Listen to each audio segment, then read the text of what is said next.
निषेधक भाव है। पूर्वग्रह कम करने की प्रवृत्तियां में देखा कि पूर्वग्रह निषेधक भाव है, आवेगी प्रक्रिया के साथ जुड़े हुए हैं, आक्रामक प्रक्रिया उत्पन्न करते हैं और अर्थात पूर्वग्रह समाज के लिए नुकसानकारक भी है। भावी समाज के ऊपर ये लंबे समय के लिए निषेधक प्रभाव पड़ता है, शांति को खतरे में डालता है, दुश्मनी पैदा करता है। उससे मुक्त करने का प्रयास अनिवार्य है। मुक्ति प्राप्त करना संभव नहीं है, परंतु उसे आगे बढ़ने से रोका जा सकता है, कम किया जा सकता है। और पूर्वग्रह कम करने की रीतियाँ है सामाजिकरण। परिवार, समाज, धर्म, जाति, समूह और द्वारा संपादित होते हैं पूर्वग्रह।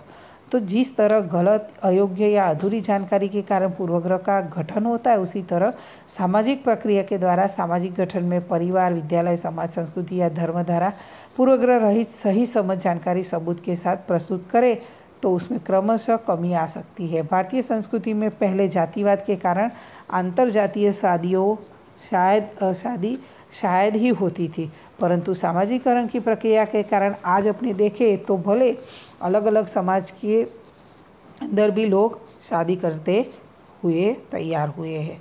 तो ये कारण लोगों के विचारधारा में परिवर्तन आया है। अंतरजातीय शादियाँ स्वीकार करने का मनोभाव बढ़ता दिखाई देता है, तो एक दूसरे के प्रति जो पूर्वग्रह हुए हैं वो कम हो गए हैं।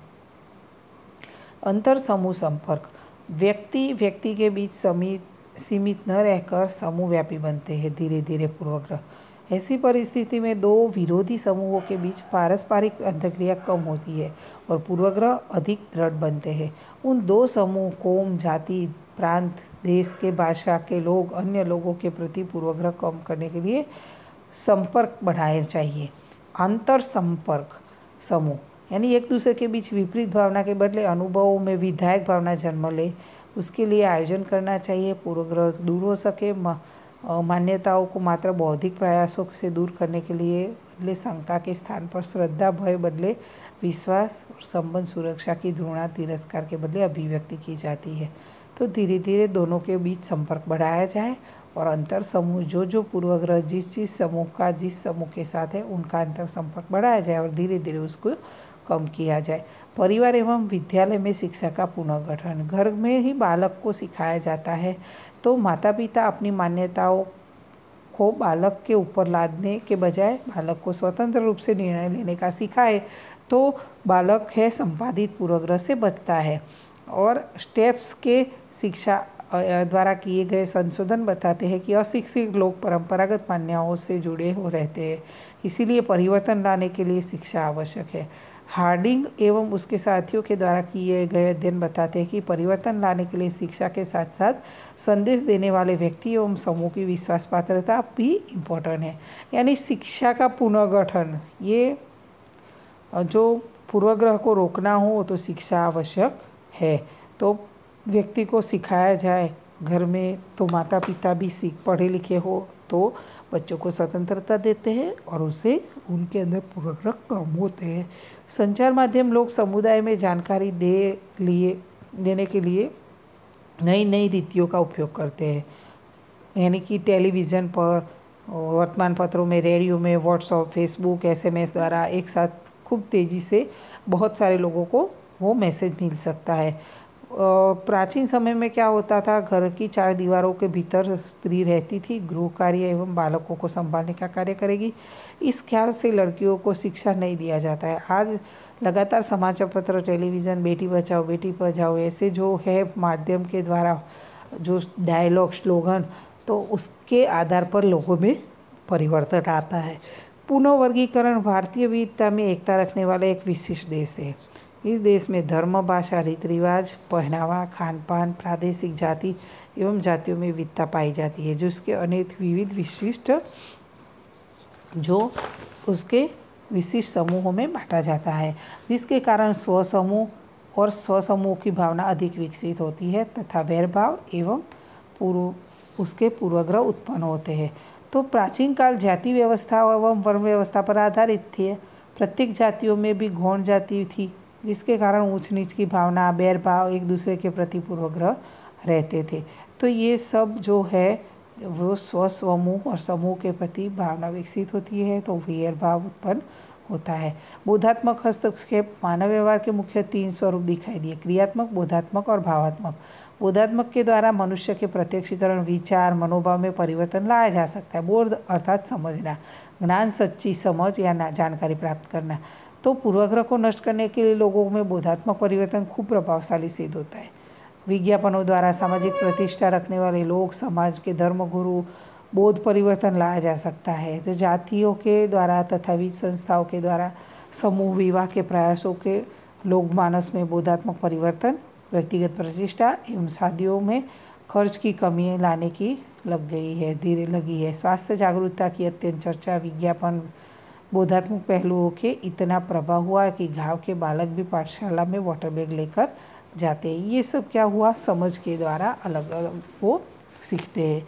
विधायक मनोभाव विकसित करना, जो रूढ़ बने गलत ख्याल है वो समाज में नकारात्मक काम करने के लिए विधायक मनोभाव आवश्यक है।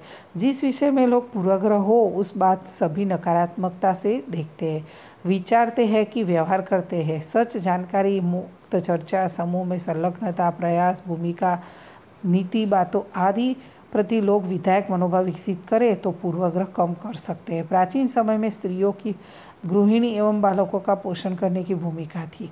आवश्यक नहीं है ऐसी मान्यता थी, परंतु अधिक आधुनिक समय में स्त्री पुरुष साथ में कंधे से कंधा मिलाकर सभी जिम्मेदारी का वहन करें और वो जरूरी है। तो ये आवश्यकता है और सहभागी बने ऐसा समय है। बेटी दो घर सवारे, बेटी देवो भव।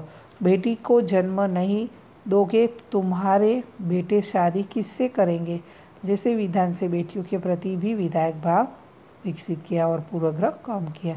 आजकल अभी देखते हैं कि ज़्यादातर लड़कियां रेसिया 1000 लड़कों के सामने 7 से या इतनी लड़कियां हैं तो बाकी के लड़के किससे शादी करेंगे, ऐसा सूत्र बनाया जिससे लोगों तक पहुंचाया, जिससे लोगों में ये विधायक भाव विकसित हुआ कानून द्वारा।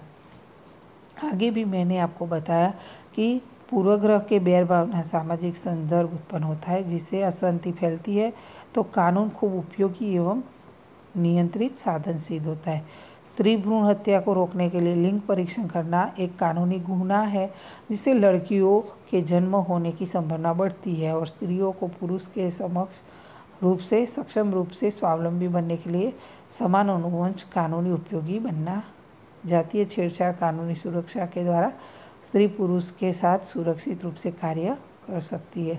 तो ये क्या हुआ कि जो कानूनी दंड, यानी पहले क्या होता था 3.5 महीने या 23 उसके बाद बालक का परीक्षण किया जाता है कि बालक की जाति कौन सी है, तो वो बताते थे और उससे क्या होता था जो स्त्री भ्रूण हत्या होती थी, तो अब सरकार ने उस पर बैन लगा दिया, कानूनी दंड दे दिया, तो जिसकी वजह से अब ये कोई डॉक्टर इसको बताता नहीं है।